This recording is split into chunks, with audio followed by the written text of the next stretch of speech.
can I tell you that even when the worst does happen, we still have nothing to fear? Like, God was with me in a special, special way through all of that.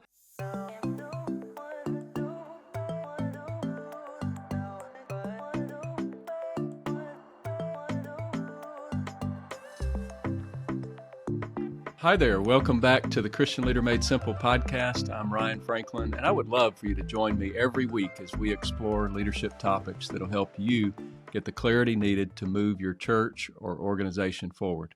You can hit the subscribe button and the bell to get notified as soon as I post a new session. And before we get started, I do want to mention I have a great product called the Christian Leader Blueprint. It's a solid model for leadership development to help you establish a better rhythm of life, to see yourself more clearly, to leverage your strengths, and to build more productive relationships. And I want to give it to you as my free gift. You can go to ryanfranklin.org and you can download the short guide for free today. And without any further delay, let's get to our session. I'm excited today to have on the podcast a friend of mine, Jathan Maricelli.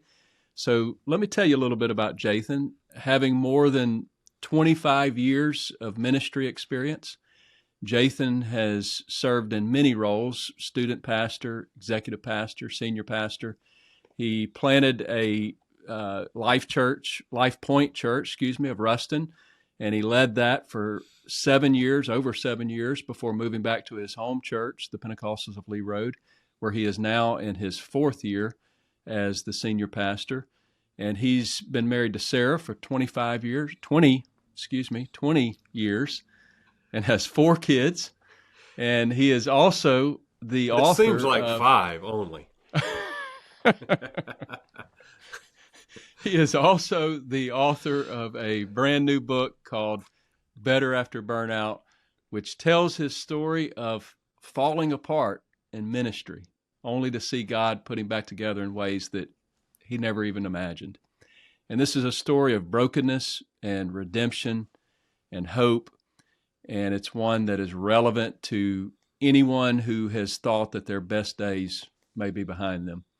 And this book seems to be helping quite a few people. I hear about it all over the place. It's meeting a significant need, I believe it is, especially among ministers. And so, Jathan, with that said, welcome to the Christian Leader Made Simple podcast. Thank you, Ryan. Good to be with you today. So before we jump into our topic, I just want to ask you about this little statue behind you. It seems to be a squirrel. Can you tell us about the squirrel? Well, it is a fox squirrel. His name is Rocky. And this is just a reminder that we live in the deep South here, where squirrels are living on borrowed time. And my father is the bishop here, and he has made an ordinance in the bylaws that when he went out as senior pastor, all of his animal memorabilia would not leave. So this is a memento that the bishop is still the bishop. His legacy lives on at the Pentecostals of Lee Road. I love it. Well, it's still living on for sure. So, Better After Burnout. That's our topic today. That's the discussion. To write a book with that sort of title, you obviously, Jathan, you went through some very, very tough things in life, and so can you just kick us off by telling us a little backstory of what led up to this dark time of your life? Well, it started off great. It wasn't a dark and stormy night. You get called by God and the angels sing and the red carpet is rolled out and you answer the call to go be a church planter and leave everything familiar. And if you'll just go and do the will of God, you will succeed and, take all the territory that God wants you to take. And man, it was certainly not to minimize launching out into a call, but, we got into, church planting and life. And in hindsight, the Lord led me to a period of darkness in my life, and just a culmination of events from struggles in church planting, financially. My son got epilepsy, and it was revealed that I had cracks in my character and in my motivation and my ambition that God was trying to purify me of, and pressure revealed all of that, and I cracked under the pressure, and I thought it was all over for me. Eventually, I resigned my church after about 7.5 years and moved back home to recover, just to recover my faith, and thought I'd never pastor again. That was a given. I couldn't handle it. I thought I was broken beyond repair, and took about 3 years, but God restored me to pastoral ministry. And about 3 years after that, I've written a book about it, because I believe there are so many who are under the great strain of ministry and life and the world the way it is now, who think that they are the only ones who have crashed and burned. And my story is to say, you're obviously not the only one, but also, man, you have no idea the great things that God is doing in this horrible process that you would never choose to go through on the one hand. Yeah. On the other hand, you'll look back and say, man, I can't imagine not going through that because of the fruit that came from it. So let me ask you, Jathan, just kind of backing up, the 7.5 years of starting that church, and then resigning that church, was that, the entire time you were kind of living in that dark area, or no, it started off a building? Yeah, it was. But it was. We probably 3.5 years. We're doing very well, and you run into struggles when you're trying to get a church off the ground. There's such a volatile time in those first 5 years, and you expend so much energy, and we were having problems with that. And then also I was at midlife, and midlife presents different problems in our emotions and things of that nature, existential problems, if you will, problems with identity. And then my son got epilepsy really bad, and that brought on huge financial problems, huge stressors. Watching your kid have seizure after seizure is just, it's quite traumatizing. And, working a full-time job and pastoring, and my father, who was my pastor at the time, went through serious health problems, and I basically lost him as an influence in my life that was much needed, that I relied on. I was also isolated from my support system in some ways. And Ryan, it all just piled on at about year 3.5, and I did not cry out for help during that time, and I continued to go downward and downward and downward. And by year 7.5, I resigned just to save myself and my marriage and my family. So glad I did. But it was definitely a process. Yeah, that sounds like a very dark time. I can't imagine going through, watching your son go through those medical issues, seizures and things. That had to have been horrific. But then you add to that the piling on of financial issues, trying to keep a church afloat, preaching, working with people that are having issues as well, and then to top that off, your support system, your dad, and then probably others that you isolated yourself from. And I see that as a very common issue of people that are, when they tend to be in their darkest hour, they kind of withdraw. And that's when you really need to engage in, well, first of all, him. Well, and you're pointing above, engage in God, but even more than that, relationships. It's no, I was raising my hand to say guilty. I withdrew. Yeah, that was me. You're right. What specific, Jathan? And I'm kind of putting you on the spot here. So, but what kind of emotions were you feeling towards the end of that? What was it? Desperation. What kind of describe some of the emotions you were feeling towards the end. Well, I pastored while battling depression for the last year, and I wanted to resign a year earlier. But as weird as this sounds, I did not feel like the will of God that it was. And the will of God, you pastor while you're depressed. All I could tell you is I did not feel released. And when I did resign a year later and felt released, the church was in so much better of a place. It was so much more stable, and it is thriving today. If I'd resigned a year earlier, I don't know if the church would have made it like it has. So I never was clinically depressed, but it was bad. And man, I got some anger. I don't have the world's worst temper, but I can just smolder. Like that's my go-to emotion, anger. And I was so angry. When I left the city in the U-Haul truck and I looked in my rearview mirror at the city, I basically did not care if the whole city burned down.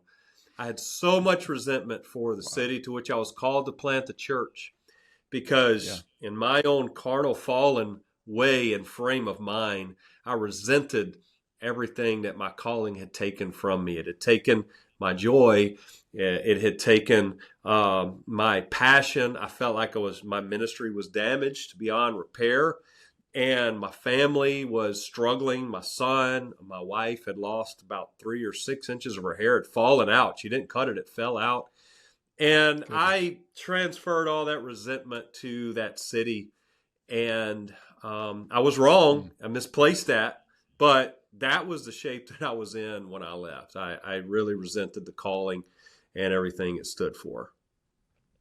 Yeah, that's sounds horrific, Jathan, to be. Yeah, I've got Rocky covering his ears over here. I don't know if he can handle.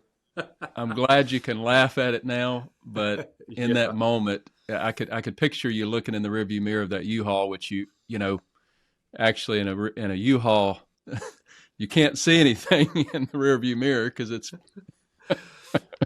But maybe looking at the side view mirror. There we go. There we go. Fair point. But you're projecting the anger, the pain, the resentment, all of that on a city who you and I both know that the city didn't do it. Right. Tell us a little bit about how you started to maybe, as you from the day of transitioning out of with the U-Haul back into, I'm assuming Lee Roads. You moved back to Lee Roads area. How did you start to begin to even shift your way of thinking and begin to recover from that darkness that you were living in? Well, I thought, hey, if I get a little rest, I'll be fine. I just need to get out the pulpit for a while and not be the pastor of the church for a while. So I was able to do that under Pastor Paul Trinacost, what wound up being a period of 3 years. But at first, I had to find out how wrong I was about all of the darkness that God was wanting me to face. Yeah. And what the Lord was wanting me to do is not just rest and then run back out into, ministry in a month or 2 or 3. Because if you don't face your issues that God is leading you to face, you will take your same baggage to your next stop. And that is worse. Because now you go to another place, another call of ministry, and you wind up spiraling down again or in a different way, you might not recover from that. Yeah. And so I'm sitting there in church, and 3 months later, I'm so angry. I'm dealing, and I'm realizing that it wasn't Rustin's fault. It wasn't epilepsy's fault. But there are some things in me that I need to face. And I had gotten an opportunity to go on staff at a church, to be hired full time, to take an executive position. And on one hand, I was excited about it because I was struggling with my own identity of not being a pastor, and I was teaching school full time, and I was volunteering at the church there, but those were lesser roles than I'd had in 15 years or so.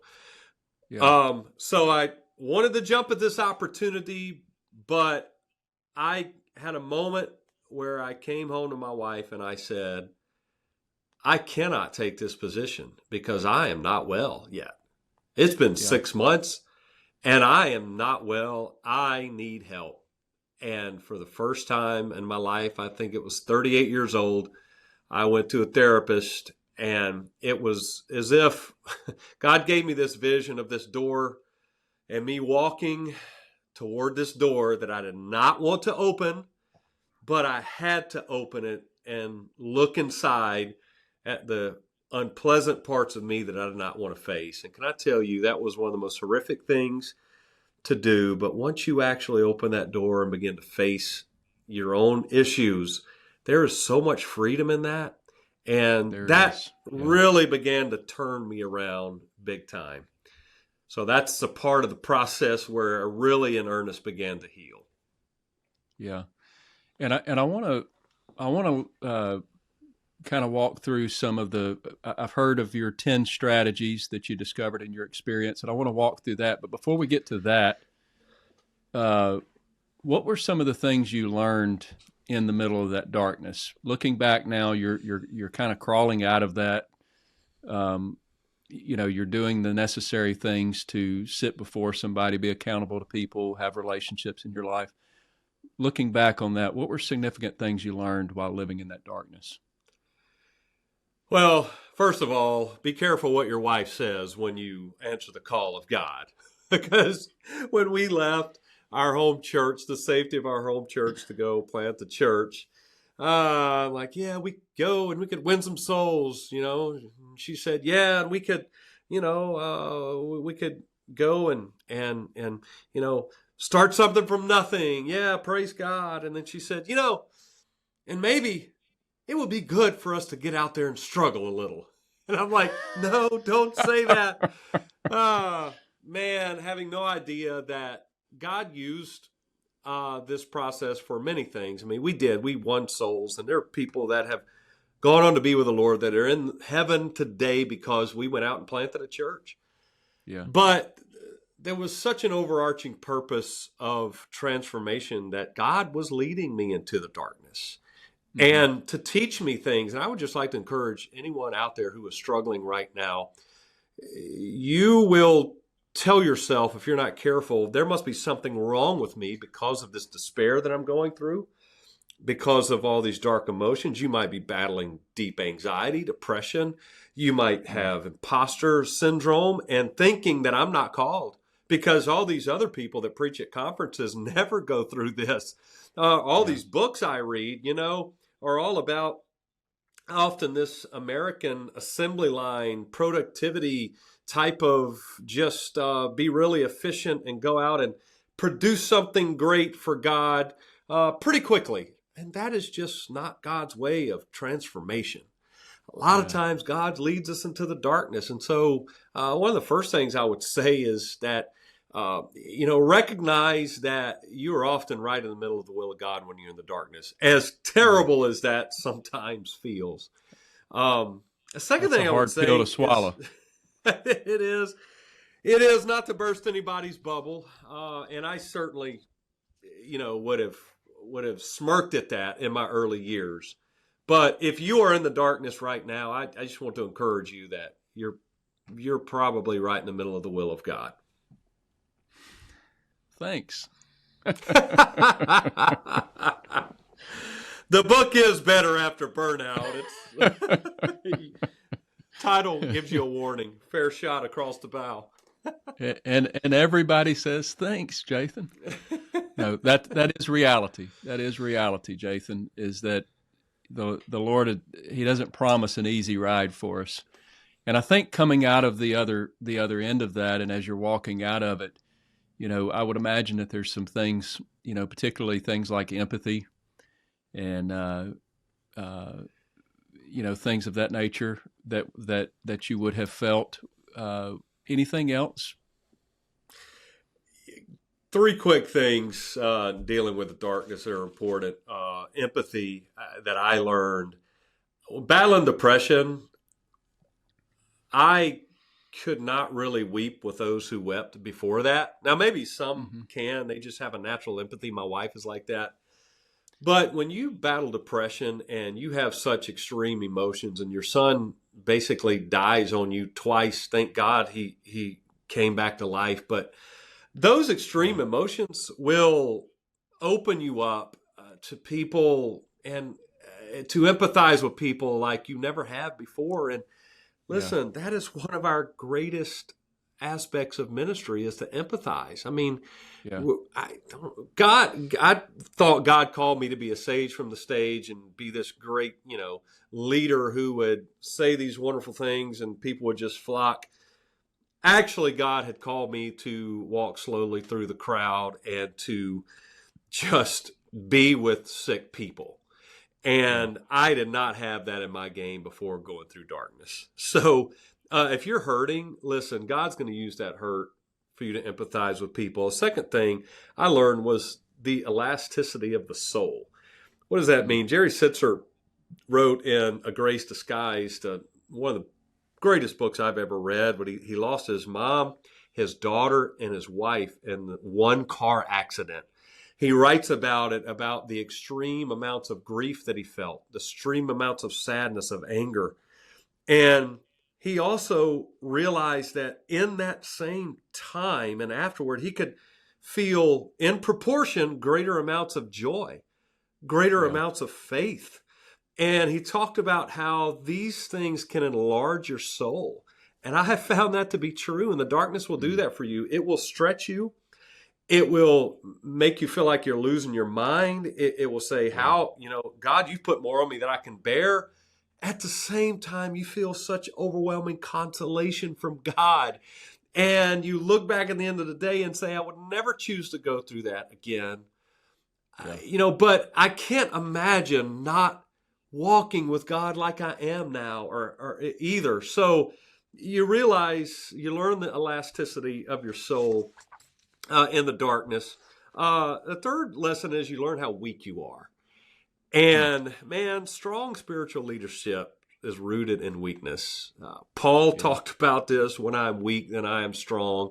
And this is one of the things that kept me from going to therapy for so many years is, man, I can't be weak. I got to be a strong leader. And the darkness teaches you that God doesn't need your strength nearly as much as he needs your weakness.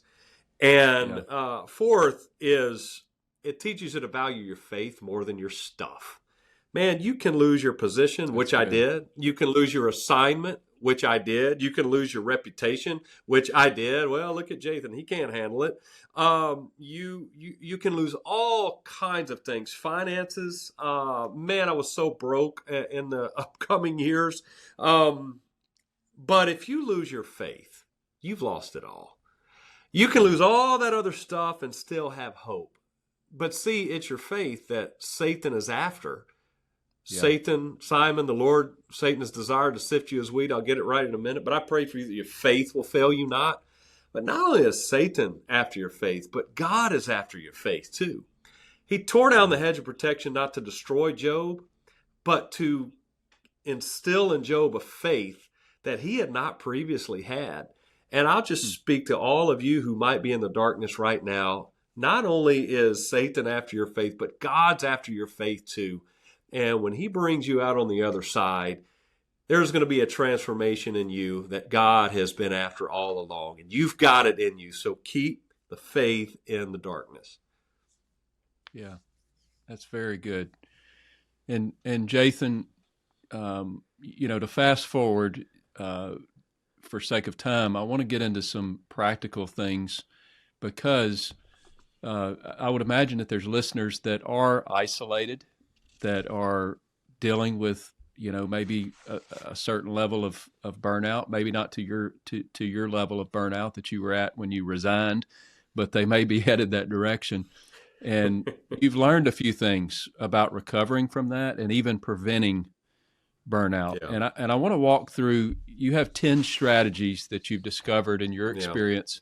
And I kind of want to walk through those 10. We can do it as quickly or as slowly as you would like, but I want to walk through those 10 things and kind of talk through them, if that's okay.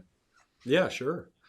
First of all, Ignatius talked about consolations and desolations, and as a way of viewing the various rhythms and flows of our life. And first strategy is manage your consolations and desolations. And consolations are things that just fill you up, that edify you, and desolations are things that drain you dry. And I know that doesn't sound deep, but have you ever paid attention to the rhythms of your life? And I did not nearly as much as I do now.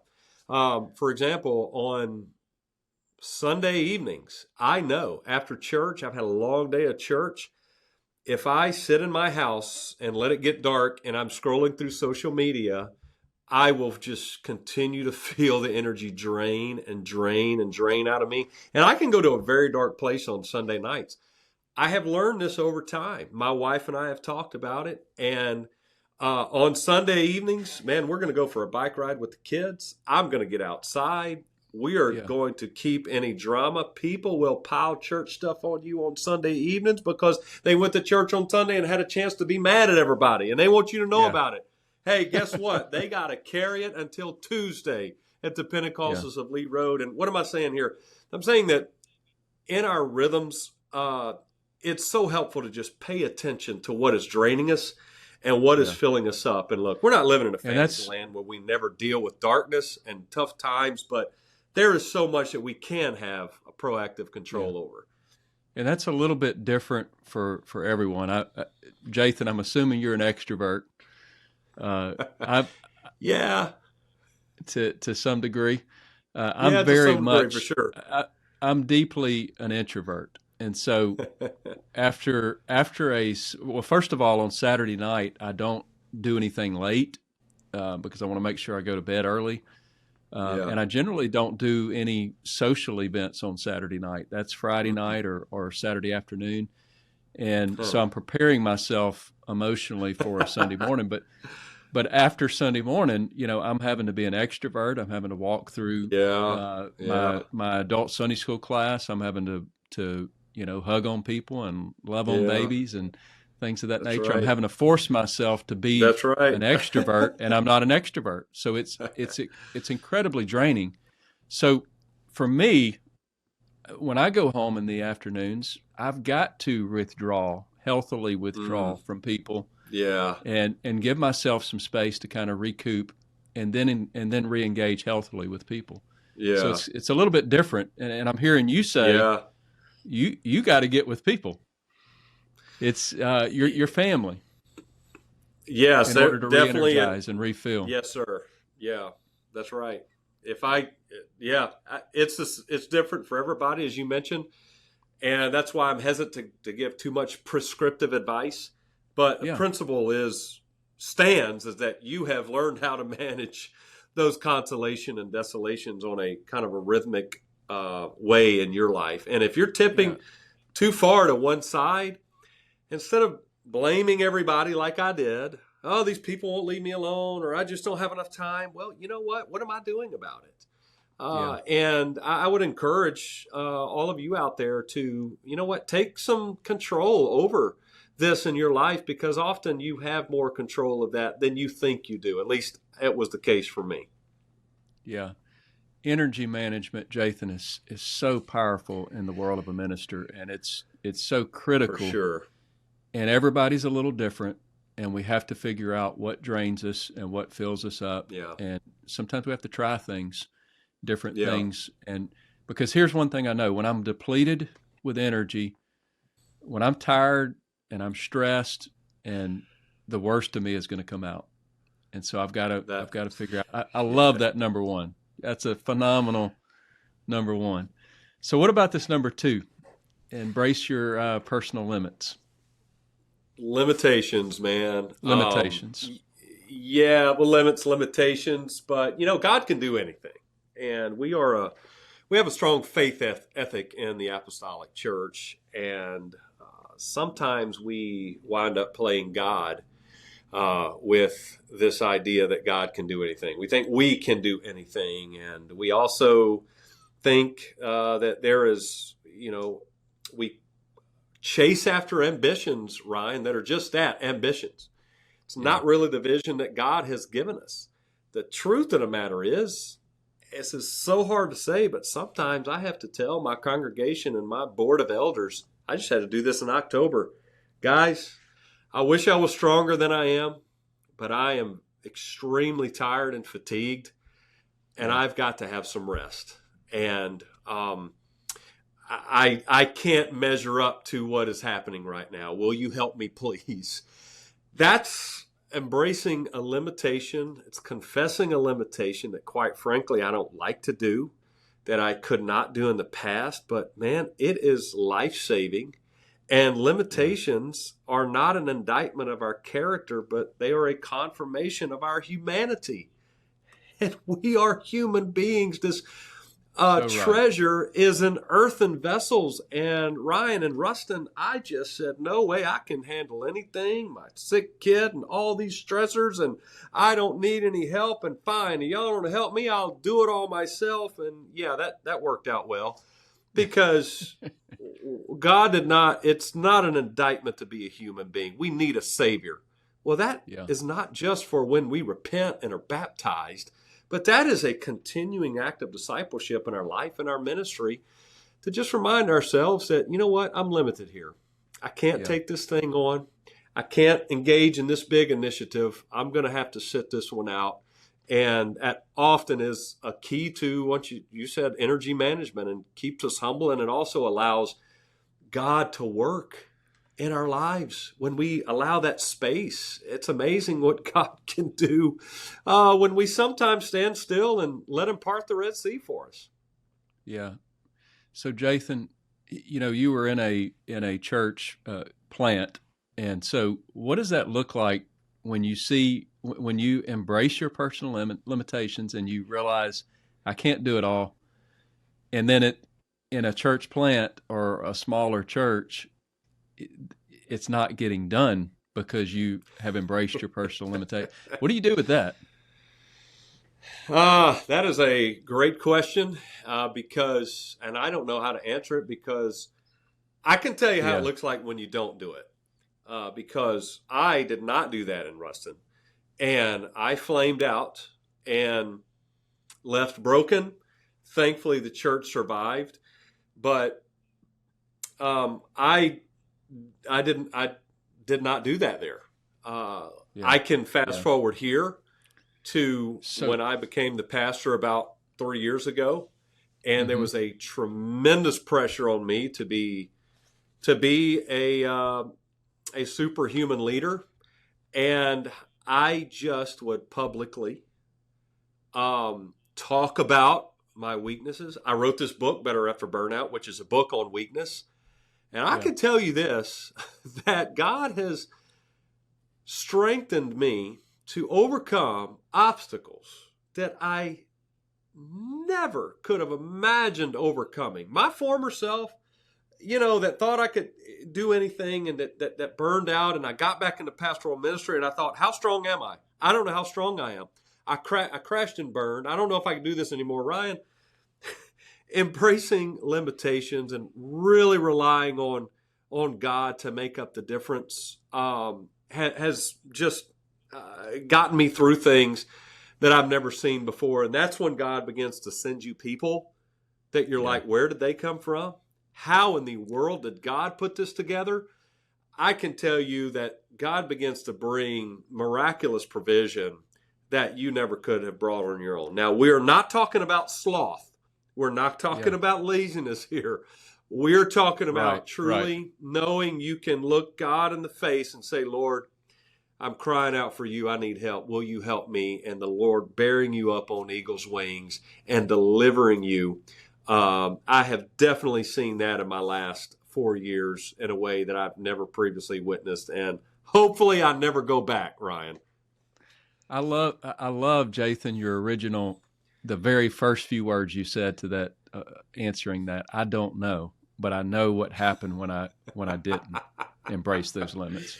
Oh. And that's the key. I mean, we don't know. If we say no and something doesn't get done, if it's even at POA in a large church, sometimes things are left undone when we say no. But it's amazing how God supplies. And there may be a season where he doesn't supply, and something is left undone. And you know what? I would rather that than burning out, right? And that's a huge thing. Huge thing. Absolutely. The 3R method I talk about utilizing is one of the strategies, has to do with this. Luke 5:16, when Jesus healed the leper and people ran out to Jesus to get more healings. Free, you get a healing, you get a healing. Oprah Winfrey said, but Jesus said in Luke 5:16 that he withdrew to the lonely places to pray. Mm-hmm. Ryan, he retreated from the crowd that day to renew himself so he could then re-engage in ministry another day. And that's the 3R method. It's retreat, renew, re-engage. And that retreat will disappoint people. It will leave people unministered to. I know my son, if I'd had my son with epilepsy that day and I'd brought him out to Jesus and Jesus turned around and went to pray, I would have been like, are you kidding me? But Jesus understood that he was done for the day. He needed to go and pray. And I believe this is a model for us, that it's hard to walk away and leave things undone at a church like POA that has such a high level of excellence. But I think you could agree with me that if you don't learn to do that, the consequences will be much greater in the future. No doubt. So retreat, renew, and reengage. That's your 3R method. And we may come back to that in just a second. But following your list of 10, number 3 was get out ahead of your crash. What's that mean? Yes, crash. All right. When I was a teenager, we went on vacation in the mountains for the first time. And going down these mountains, they have these pits of sand, it looks like, on the shoulder of the road. And I learned that those were for semi trucks and trailers who got too much momentum going down the hill, and they could pull over and basically hit that pit of sand or whatever it is, and slow down before they crashed. Okay, imagine you yourself, and you are struggling, and you're not just tired, but you realize, I'm dealing with some pretty extreme emotions. I'm dealing with some behaviors that I don't like seeing. I kind of, in one part of my mind, know where this is going. It's going to a crash. But I'm going to pass every single one of these pits of sand I could pull over in and stop and just keep building momentum. Well, I did that in Ruston. And I knew I was dealing with deep, dark emotions. I knew my support system was compromised. I knew I was lonely. I knew I was angry, Ryan, and I just kept driving as fast as I could down that hill. Yeah. Get out ahead of your crash means now, about 3 months ago, I realized I was dealing with some pretty extreme just fatigue, and it had been a long 3 years at the church, a pandemic, and you don't know if you've heard of it, pandemic, and just a rebuilding of the church here, writing my book. And I had to come to my elders and say, guys, listen, I need to pull over and slow down because I know what is on the other side of not slowing down here. And well, how do you get out ahead of your crash? And I would just say you have got to be honest with people in your life that speak into your life. Yeah. I tell my wife, I say, hey, here's where I am. I tell my board of elders, here's where I am. In appropriate ways, I will even kind of apprise my congregation of these things. And what is that doing? Is letting people know, listen, I've got to slow down here because here's the deal. If you don't, you will eventually crash, and a crash is so much harder to recover from than a break where you kind of throttle back. Trust me. Yeah. I know these things. Which embracing your limits, obviously, that was your number 2, leads into getting you got to embrace your limits first, and then get out ahead of your crash. Recognize that you need some things to be implemented into your life at this point before you crash. So then number 4, listen to your body. What's that? Your mean? body is a major prophet, not a minor prophet, Pete Scazzaro says. Yes. Our bodies are the temple of the Holy Ghost, but man, sometimes we treat it like I don't know. It's a car wash or something. Terrible analogy. I don't know where I brought that from, but you know, the ministry, if we're not careful, is tailor-made for us to overeat, to eat late at night, to eat bad food, to never get true rest, to not be regularly engaged in activities that bring us joy. We'll be out with our kids, and then we're dealing. And sometimes this is inevitable. I know. I pastor. I understand. But if we're not careful, even when we're with activities with our family and our children, we're so preoccupied with conflicts. All this doesn't just have an effect on just our brain. This affects our entire body. And our body will begin to tell us, hey, something's wrong. You're going down a hill too fast. You know, when I first moved back to home, I got Bell's palsy. I was like 35 years old. I got Bell's palsy. My mouth started to, you know, just the whole side of my face. And it was totally stress related because I had compromised my body so much when I was in Ruston. And listen, you might be having serious health problems, the depression that I was going through. But a lot of times your body is trying to, it's kind of waving its hand saying, hey, you've got to walk away from people. You've got to go renew yourself.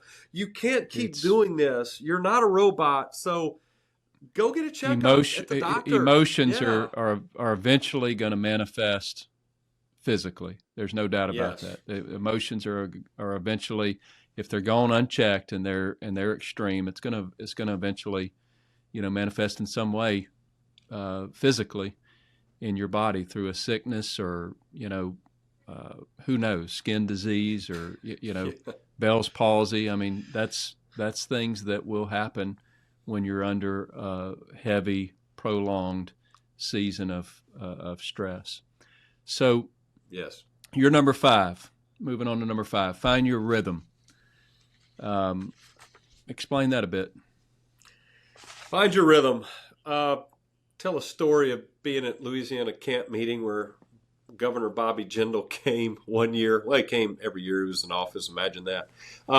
And he is the worst clapper I have ever seen in my life. I played drums since I was 9 years old. So rhythm is a thing with me. I look at how people clap. I've seen a lot of bad clappers in my life. But among the bad clappers, Bobby Jindal won the bad clap award, hands down. Like if he was ever on rhythm on time, it was sheer luck, like a dead clock being right 2 times a day. Oh my goodness. But I sometimes we live our lives this way. Like his clapping was so chaotic. It's just like, okay, let me just clap whenever this impulse hits. We a lot of times live our lives that way, and rhythm is never. It's just to be in rhythm can give us a natural flow that is calming in our lives. And if you are in ministry, there's so much unpredictability that you deal with. You don't predict when real crises come up that you have to drop everything and go to. You don't predict pandemics. You don't predict a lot of things. So I'm not, talking about some pie in the sky rhythm, but the more we can implement rhythms and times and when we're down, and I don't say down in a negative way, just where we're relaxed and where we're not receiving a bunch of input and the more we can implement these things, and if you don't implement those things and you don't decide those things, I promise you, people will continually interrupt your rhythm. They will not let you they will curse you with the Bobby General curse for your entire career if you let them. But as you mentioned, how it's all individual, whatever your rhythm is. But I have learned that there are certain times what keeps you in rhythm? Week, what keeps you in rhythm, Jathan? When I'm done on Sunday, my phone barely gets it. It has to be an emergency. People in my church understand that on Sunday evenings and Monday I take off, that unless there's a crisis, that's just a time where my body is recovering. Okay. I'm not studying for a sermon. I will go on a hospital call if I really need to. Once again, they know I am available, but really that's a time where my body is recovering. Then there are days when it's put the pedal to the metal. When it's, work days, if you can bundle and batch things and just go ahead. And if you're recovered, man, really put it all out there. And then Saturdays, I do not like to study on Saturdays. I know preachers who their rhythm is they study all day Saturday, but I have 4 kids and most of the times on a Saturday, got a wedding this Saturday, of course, not everything is predictable, but things like that, like whatever works for you, but understand that your body, it's on a rhythm. It needs to sleep at night, and God built that. And however you can implement that into your life, I find, to your term a while ago, is helpful for energy management. Yeah. And I think it's okay. Rhythm of life is a big part of the Christian Leader Blueprint. And I think it's okay to swing out occasionally, to have a disrupted Saturday because you're having to do a wedding or whatever, as long as that's not your norm. And as long as you know what to swing back to, what's going to keep you. For me, it's my daily devotion. It's my exercise and it's my writing time. Those are the things, my morning routine. Those are the things that kind of keep me in rhythm. That's good. It's okay if that's disrupted at times, but as long as I know what to swing back to, when that disruption is gone, then I can get back in that rhythm, and it doesn't stress me and throw me off as much whenever I do have an abnormal time. So that's good. Number six, teach people how you want to be treated. I love this, and I want to hear what you have to say about it. I don't know if there's any better advice I have ever gotten from my therapist than that one statement. I was complaining about somebody one day and they did this and interrupted this, and I forget what I was complaining about, and it was about what someone had did to me and a behavior that I did not like from them, that inconvenienced, that just created chaos and conflict in my life. And he said, well, Jathan, we teach people how we want to be treated. Yeah. And I said, what? I thought people just did stuff to us. And then, he's like, no, behaviors that we allow, we are teaching that person that I want you to treat me like this. Right. And so he began to take me on a journey of drawing boundaries and teaching people how I want to be treated, because I have found that while there are some really mean people out there that just are, sociopaths or psychopaths or whatever and enjoy making your life miserable, a lot of people just don't know how you want to be treated until you teach them. And I have found that if I can do this by drawing boundaries with availability, as I mentioned earlier. That's one boundary to draw in ministry, that, hey, there are times when I'm not available unless, as the senior pastor, obviously they're 911 crisis, but hey, there are boundaries with availability. There are boundaries with battles. Like, I'm not fighting every battle that you want me to fight. And so some of this, I'm just going to allow you to just grin and bear it. This is a church. This is life. Drawing boundaries with battles, drawing boundaries with criticism. Listen, I got an email about a comment I made about Roe versus Wade after a Wednesday night sermon at 10:28 p.m. 5 pages worth lecturing me about my sermon, and I taught this person how I wanted to be treated. And I did. I drew a boundary and said, listen, I don't mind discussing things like this, but when you use language like troubled and disturbed, you're troubled, you're disturbed, you're shocked, that's not digital discussion. That's face-to-face after you've had a week to pray about it. And I'd love to go have breakfast with you and discuss it. And I just teach people that, listen, you don't have my email address or my cell phone to vent your spleen to me. I would prefer not to be treated that way. And I have found, once again, that most people, if they have an inkling of the Holy Ghost in them, and will abide by that. And I do make myself available for criticism and for feedback for sure. But I have found that in the ministry, especially when you got so many people, interactions, I don't know if there's a more important group of people that needs to learn this skill of teaching people how we want to be treated than ministers. Because if we're not careful, people will wear us out. Can I get a witness? Absolutely, 100%. Boundaries are so critical, and we fear putting those boundaries in play that maybe they'll leave and go to another church. And reality is most of the time they're not. But most of the time they won't. But sometimes they will, and if that's the case, that may need to happen, and that's fearful to say no at times and set those boundaries. But it's so important, and that leads me to number 7: neutralize fear.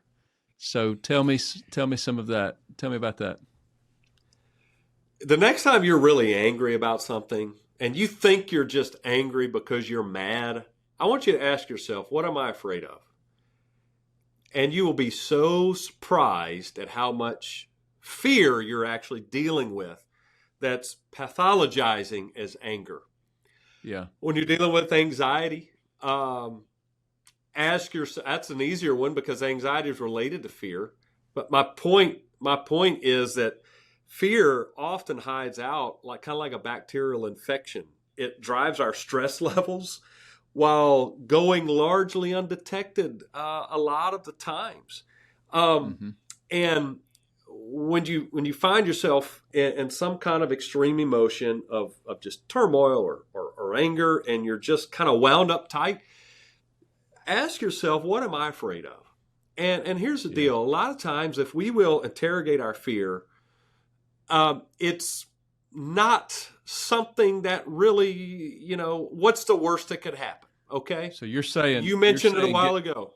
Get to the core of what's causing that fear. Figure out what is truly, asking yourself questions or having someone ask you questions about it to get to the core of what's causing that fear. Correct? Exactly. Here's one. I raise my voice at my kids when I get home from work and they're at school, and instead of being the trained parent that I should be, I raise my voice at them. If I ask myself what I'm afraid of, I trace it back to this. Here's what I'm afraid of. I am tired, and I realize that my children are a threat to losing the solitude that I need right now so badly. And they are fighting, and I'm fearful that they're going to keep fighting, and I'm going to lose my solitude and be driven further into stress. And truly, so there you is holler fear. Exactly. What am I doing? I'm trying to not lose what I got. I'm fearful of losing my solitude. That's not just a mind game. That's not just a mind trick, but truly, because of our survival instincts, we're worried and fearful of losing things, and so our emotions, are driven often by these. And we ask ourselves sometimes, eventually, what's the worst that could happen? And a lot of times, we have imagined these big monsters that will never happen. But here's one: what if the worst does happen in some cases? Listen, I've had the dubious distinction of pastoring through a church split, where in a lot of ways the worst did happen. Some of my best friends did leave the church. it was the worst church hurt I've ever experienced. Can I tell you that even when the worst does happen, we still have nothing to fear? Like, God was with me in a special, special way through all of that. My son's does, when he has these epileptic fits, I look at him and it would trigger my depression for a couple years. But there was so much fear because I'm like, oh my goodness, is he going to die or is he going to be brain damaged forever? And Ryan, when I got free from that is when I began to say, you know what? I am not going to fear what might happen because God loves this boy. He created him. He's fearfully and wonderfully made. And no matter what happens, God is with me. I'm not losing God. So at the end of the day, I really don't have to be driven by fear. And in the ministry, believe me, there is fear lurking behind every corner. And I would say, for sure, neutralize that in your life. Paul told Timothy, God's not given us a spirit of fear, but of power, of love, and of a sound mind. That is not an easy scripture to live up to. It requires work, but it is a worthy investment of your time, I promise you. And I want to reiterate what you said, but I would say half the battle of neutralizing fear is just understanding the fear, what you said, and understanding the bottom line of the fear. That will take care of that will take care of half of the battle, the mental battle of neutralizing it. When you understand where an emotion, any emotion, comes from, it sort of takes the air out of the balloon, so to speak, and it reduces that fear or that anxiety or that stress in such a significant way. So I love that. So number 8. And we're quickly coming to a close, but number 8 is stop playing God. Tell us about that in a brief form. Another question to ask yourself when you are under stress is, who do I think I am? Who do I think I am? You don't have to get snarky when you say it to yourself, but ask yourself seriously, who do I think I am? When my kid's seizing in my arms and I'm wanting to control the situation and I'm thinking I'm a dad, I've got to fix this, I've got to fix the disease. Ryan, who do I think I am? Yeah. Like the doctors can't fix his epilepsy. Who do I think I am? You know what? I'm not God.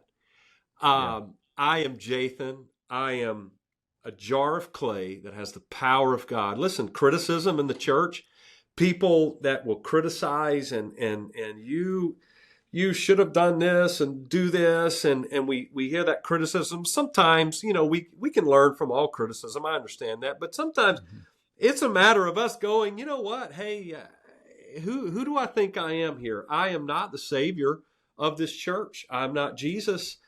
And a lot of times this unspoken drive to turn the church around, to reap a mighty harvest, to save the souls of all the community. While we certainly need to pursue these things, we constantly have to ask ourselves, who do I think I am? That's good. I cannot transform the heart of an individual.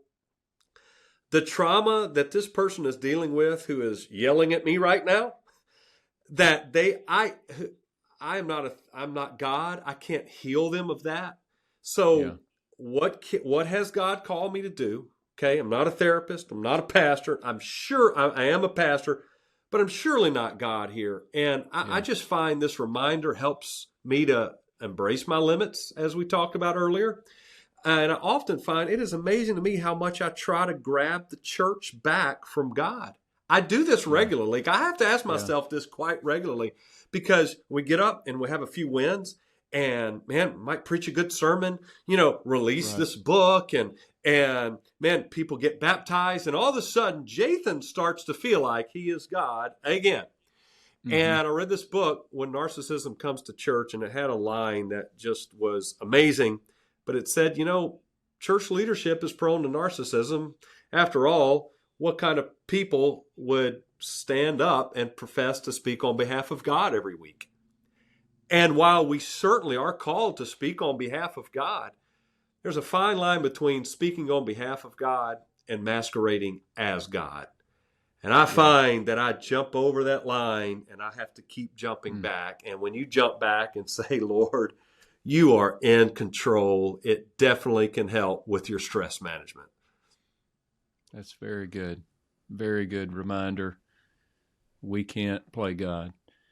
So number 9 is, I think, is probably one of the most challenging ones for most ministers. And I find in my executive coaching that most ministers are lonely and they're struggling alone.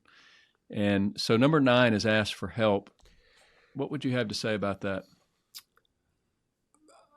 It is sometimes easy to ask God for help, to cry out to God for help. Yeah. David says this all the time. He's always crying out for help to God.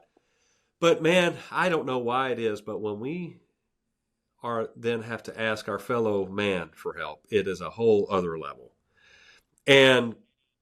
But Ryan, we are the body of Christ who need one another. And I don't know of any more important skill, and I'm going to call it a skill, of longevity in the ministry than asking for help. And I have 5 commandments of asking for help. And the first one is, thou shalt not be slothful. We're not talking about you being lazy or me being lazy. Okay. Galatians 6:5 says, for each one should carry his own knapsack. Being codependent and lazy is not the same thing as asking for help. So that's not what I'm talking about. First commandment, don't be slothful. Second commandment is, thou shalt be specific. If someone asks you what you need and your answer is, I don't know, then you might be in a season of lamentation. You might be lamenting. You might not be ready fully to ask for help yet. But be careful that you're just not complaining all the time. Okay. So eventually you're going to have to get specific and tell people what you need. The third commandment is, thou shalt not be accusatory. Blaming everybody else for your fatigue is not asking for help. It's avoiding personal responsibility. Saying things like, if people around me weren't so selfish and lazy, I wouldn't be in this position. So asking for help is not being accusatory. The fourth commandment is, thou shalt not make up people's minds for them. And this is something that a lot of times we deal with. It's that, well, they don't want to help me. Well, this one's too busy. Well, have you asked them? And I have found that a lot of times I have to work to get past this, to say, you know what? Let me not assume that I'm not surrounded by people who would, hey, drop everything. When I burned out in Ruston, people came to me and said, Jathan, I'm so sorry. I wish I would have helped. I said, how would you have known I needed help? I never asked you. And Ryan, the tragedy is I was surrounded by people who were one phone call, one text message away. And who would have loved to help you. 100. There were pastors who would have left their pulpit on Sundays for a month or 2 or 3. They would have gone in a rotation to come preach for me, to help me out. Absolutely. But you know what? I made up their mind for them that they didn't want to help me before I did. And the fifth commandment kind of goes with that, is thou shalt allow people the dignity of choice. And sometimes that means they choose not to help. Well, this sets you free from rejection, because here's the deal. Maybe someone that you ask for help would say, I can't do that. Well, you know what? That's okay. You are choosing the dignity of your own self to say, I'm going to ask for help. You have to allow the other person to say, I can't give that. That doesn't mean that you are wrong for asking. Doesn't mean they're wrong for rejecting. I'll end with this story. I asked a church in Ruston for a 3-month trip sabbatical to go back home during my last year there to recover, as I felt like if I could go back home, I could get right and come back and keep pastoring. And they said no. They said, you know what, we don't want to be without our pastor for 3 years. And so my response was, and it wasn't obviously in a defiant way, but then I have to resign. So I did. I resigned. Can I tell you that worked out well for both sides? That I pursued the next level of help that I felt like I needed. And I can't tell you the reward it's given me, but also I was just in talks with some of them this past week, and man, that church is buying a new building. They're able to keep the old building that we were in. They are running a record number of people. So none of that would have been possible if I had not eventually learned to ask for help. So I can't express how much that is.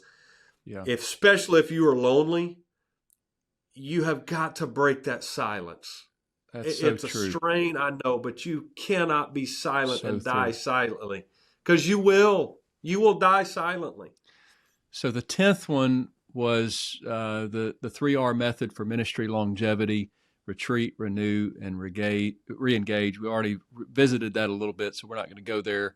But I do want to jump to our last question, our ending question. And this doesn't have to be related to the topic. It can be, but it doesn't have to be. But what's one thing that you wish you could tell your younger self, Jathan?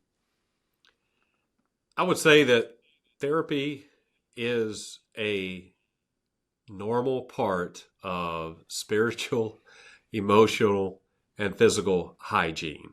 Okay?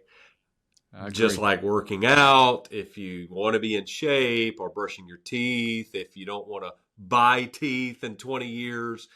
It took me until 38 years old to go to therapy. And when I did go, it was all I could do to let go of the steering wheel and actually walk into the therapist's office. 5 years later, it's as normal to me as going to the gym to keep up with my physical health. My 10-year-old son was affected very negatively by the pandemic and emotionally. And so we enrolled him in therapy, and I'm able to teach him this and to tell him, Hayden, you're going not because something is wrong with you, son. It's just part of your growth as a person, that we just work on things from now until we go to heaven. We work on things. And look at me, Hayden, your dad is 47 years old, still going to therapy. And thankfully, I'm able to teach him that, because I know there'll be one of these days where he runs into something that's so much bigger than him that he might need to go talk with someone about, a therapist about, and hopefully he will do that much sooner than I did. So that's the one thing, that one of probably many things I would tell my younger self, but that's top of mind today. I love that because there's been such a stigma around therapy. You know, I've heard, especially around ministers, and it doesn't have to be that way. Therapy is therapy is therapeutic. It's so healing. Healing. There you go. It's so healing in nature, and it has saved me on many occasions, and even to this day, as sort of a routine, I visit with a counselor regularly as sort of a checkup, and so it's changed my life, and it continues to change my life, and I love that recommendation to your younger self. I would give the same thing to my younger self. But Jathan, this has been fantastic. This has been great. Thank you so much for the conversation today and for your time. It's been such a privilege to have you on. And Jathan, if people want to connect with you in some way, where can they find you online? And particularly, where can they buy your book, Better After Burnout? And also, do you have any other resources for them? JathanMaricelli.com. Click the shop tab and you can get my book. JathanMaricelli.com. I have a free ebook, 5 strategies for burnout prevention and recovery. You can download there. And I'm on Instagram and Facebook. You can catch me there as well. Okay. Love to hear from you. I'll put those things in the show notes so people can go there and click on it. But be sure to reach out and connect with Jathan if you're struggling in this area, and get his book and read that, and definitely purchase that book and share it with others. I know that Jathan will appreciate it, but the people you share it with will appreciate it so much more. But if you're a new listener, be sure to subscribe wherever you listen to podcasts or on YouTube. And also, it would make my day if you would just take a few minutes and rate the show wherever you listen. My name is Ryan Franklin. Thank you so much for listening to the Christian Leader Made Simple podcast.